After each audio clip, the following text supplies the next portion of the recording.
MK. Muneer എം.എൽ.എയുടെ Amana embrace പദ്ധതിയിൽ കൂടുതൽ സ്വർണ്ണക്കടത്തുകാർ. മുനീറിന്റെ അമാനയിലെ governing ബോഡിയിലെ Rafeeq Amana സ്വർണ്ണക്കടത്ത് കേസിലെ പ്രതി. 2023 ഒക്ടോബറിൽ CSF അസിസ്റ്റന്റ് കമാൻഡന്റ് പിടിയിലായ കേസിന്റെ മുഖ്യ സൂത്രധാരൻ റഫീഖ് എന്ന് കസ്റ്റംസ് നിരവധി തവണ സമൻസ് അയച്ചിട്ടും റഫീഖ് ഹാജരായിട്ടില്ല. റഫീഖിന്റെ നേതൃത്വത്തിൽ കോടിക്കണക്കിന് രൂപയുടെ സ്വർണം കടത്തുന്നതായും കസ്റ്റംസ്.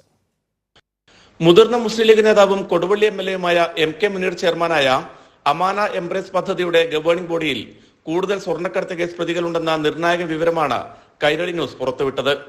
പദ്ധതിയുടെ ജനറൽ കൺവീനറും അമാന ഗ്രൂപ്പ് തലവനുമായ ഇക്ബാൽ അമാനയുടെ സഹോദരൻ റഫീഖ് അമാന ഗവേണിംഗ് ബോഡി അംഗമാണ്.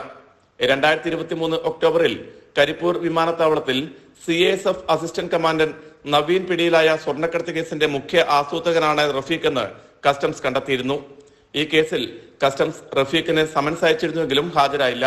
എയർപോർട്ടിന് പുറത്ത് ദുരൂഹ സാഹചര്യത്തിൽ കാണപ്പെട്ട വാഹനത്തിലുണ്ടായിരുന്നവരെ ചോദ്യം ചെയ്തപ്പോഴായിരുന്നു സ്വർണ്ണക്കടത്തുമായി ബന്ധപ്പെട്ട നിർണായക വിവരങ്ങൾ പോലീസിന് ലഭിച്ചത്. അങ്ങനെയാണ് നവീൻ അറസ്റ്റിലാവുന്നത്.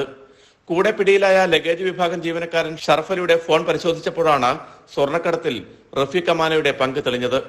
രഹസ്യ കോഡ് ഉപയോഗിച്ചായിരുന്നു സ്വർണ്ണക്കടത്ത്. കോടിക്കണക്കിന് രൂപയുടെ സ്വർണം റഫീഖും സംഘവും കടത്തിയിട്ടുണ്ടെന്നാണ് കസ്റ്റംസിന്റെ കണ്ടെത്തൽ.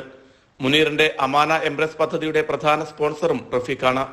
ഗവേണിംഗ് ബോഡിയിലെ സ്വർണ്ണക്കടത്തുകാരായ അബുലൈസിന്റെയും OK അബ്ദുൽ സലാമിന്റെയും വിവരങ്ങൾ കൈരളി ന്യൂസ് നേരത്തെ പുറത്തുവിട്ടിരുന്നു. PV കുട്ടൻ, കോഴിക്കോട്.